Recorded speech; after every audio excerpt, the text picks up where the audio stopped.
নমস্কার, রান্না বাই রত্নাতে আপনাদের সকলকে স্বাগত। আজকে আমি একটু আম পোড়া শরবত দেখাবো। এই গ্যাসের ওপরেই, কারণ উনুনে পোড়ানো তো সম্ভব নয়। এই আমি বহুদিন ধরেই গ্যাসে পোড়াই, কিচ্ছু হয় না, খুব ভালো। তো আমগুলো মুখগুলো কেটে দিয়েছি, ধুয়ে আর চাপিয়ে দিলাম।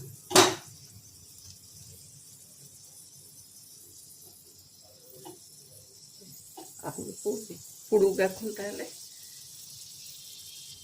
অনেকেই প্রেসার কুকারেতে দিয়ে সেদ্ধ করে তারপরে শরবত করে, ওটাও ভালো হয়, উপকারিতাটা একই হয়, কিন্তু পোড়াতে একটু একটা রোস্টেড একটা ভালো সুগন্ধ হয়।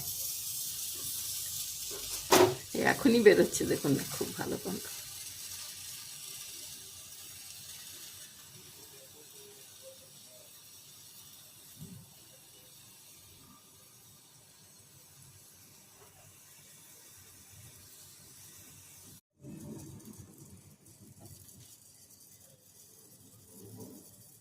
খুব বেশি সময়ও লাগে না, আর পুড়ে গেলে ভেতরটা আপনিই নরম হয়ে যাবে খুব।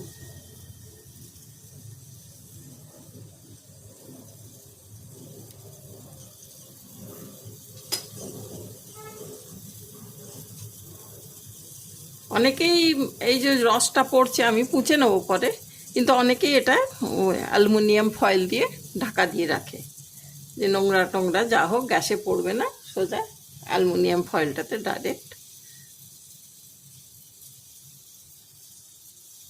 পড়বে। ঠিক আছে, আপনারা অ্যালুমিনিয়াম ফয়েলও দিয়ে দিতে পারেন।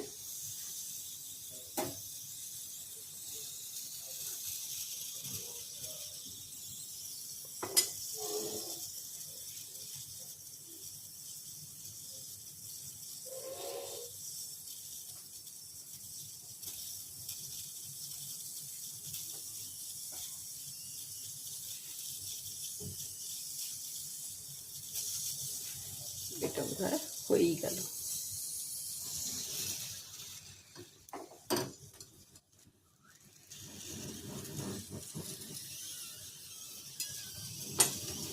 আর এই আটাগুলো পড়ে যায়, আটাগুলো রাখার কোনো দরকার পড়ে না।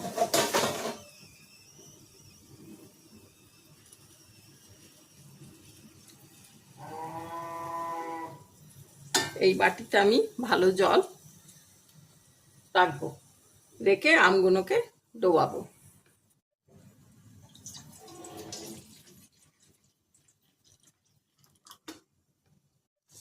এটা একবারে পুড়ে গেছে, এটা আমি জলে ডুবিয়ে দিলাম।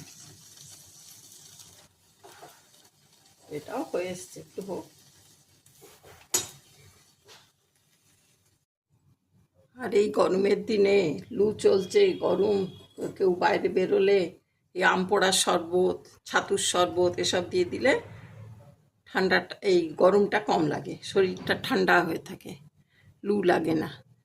তো এই আম পোড়া শরবত করে রেখে দিই, যখন কেউ বেরোয় কিছু করে, সঙ্গে একটু শরবত খেয়ে বেরোলো, এর সঙ্গে পুদিনা দিয়ে খুব সুন্দর হয়। তো হয়ে গেল, এটাকে আমি এখন আধ ঘন্টা ফ্রিজে একটু ঠান্ডা করে তারপর আধ ঘন্টা ডিপ ফ্রিজে রেখে দেবো, মানে বরফ হবার আগে পর্যন্ত। বরফ বরফ যাতে না হয়ে যায়, তার আগে আমি তুলে নেব। তাহলে এটা একটু ঠান্ডা হোক। এই ঠান্ডা জলে দিয়েছি, ঠান্ডা হয়েই গেছে। ঠিক আছে, আমি ফ্রিজে এখন রেখে দিচ্ছি।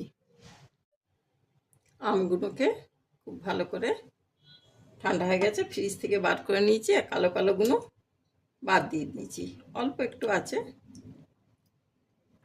একেবারে চেঁচে পুচে পুরো শাঁসটা বার করে নিতে হবে।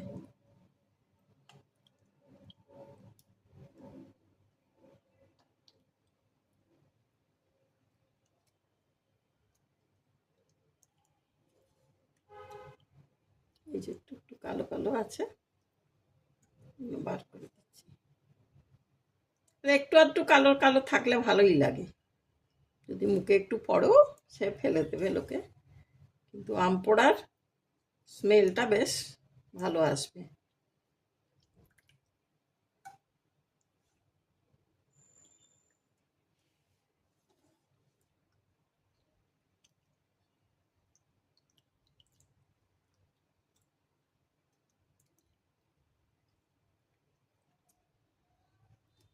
খুব ভালো সুন্দর হয়েছে।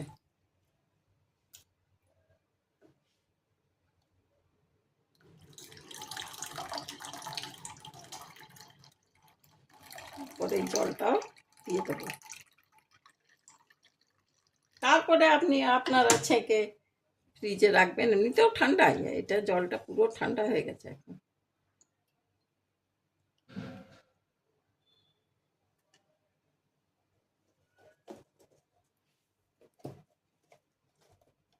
আপনারা এর মধ্যে চিনিও দিতে পারেন।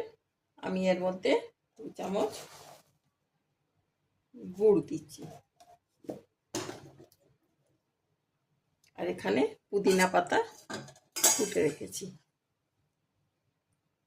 আপনারা এমনি নুনও দিতে পারেন। আর আমি এখানে একটু রক সল্ট দিচ্ছি,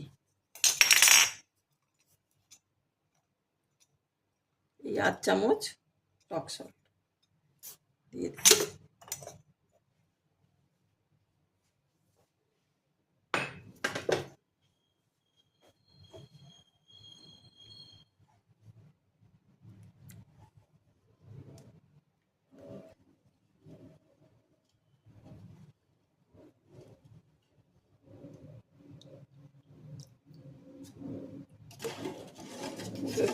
গুলে গেল।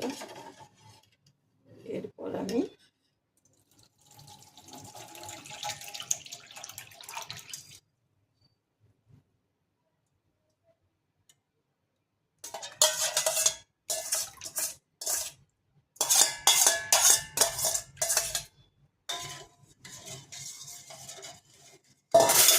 আপনারা একটু চেখে দেখে নেবেন নুন ঠিক হয়েছে কিনা, চিনি ঠিক হয়েছে কিনা।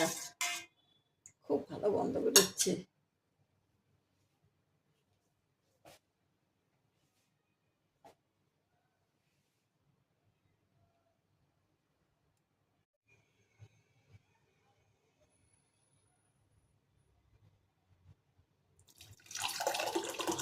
এরপর আমি দুটো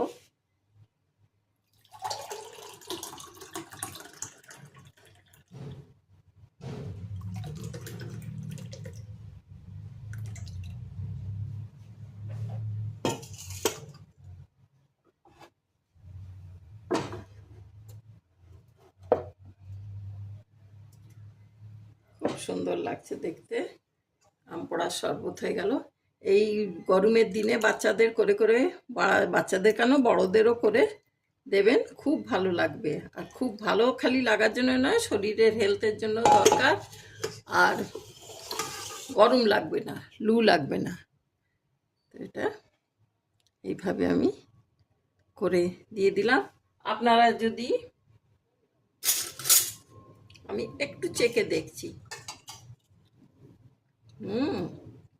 খুব ভালো হয়েছে।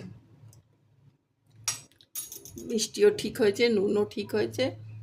আর আপনারা যদি আরেকটু টেস্টি করতে চান তো এরকম লেবু কেটে, আরেকটু যদি আমগুলো একটু মিষ্টি টাইপের হয় তো লেবু কেটে আর একটু গোলমরিচ ছিটিয়ে জিরে ভাজা দিয়ে দিতে পারেন। তো আমার কাছে জিরে ভাজা আছে,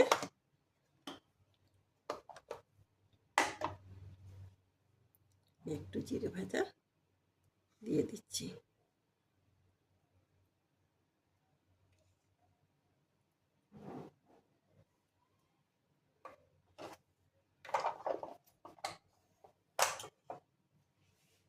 খুব সুন্দর আমের শরবত হয়ে গেল। আপনারা এইভাবে বানিয়ে দেখবেন,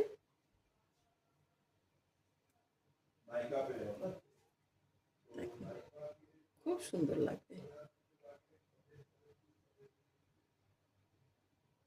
এইভাবে সাজিয়ে আপনারা যাকেই দেবেন, পরিবেশন করবেন, খেতে খেতে দেবেন, খুব ভালো লাগবে। তাহলে ঠিক আছে ভাই, আজকে এখানে আমের শরবত হয়ে গেল। Thank you.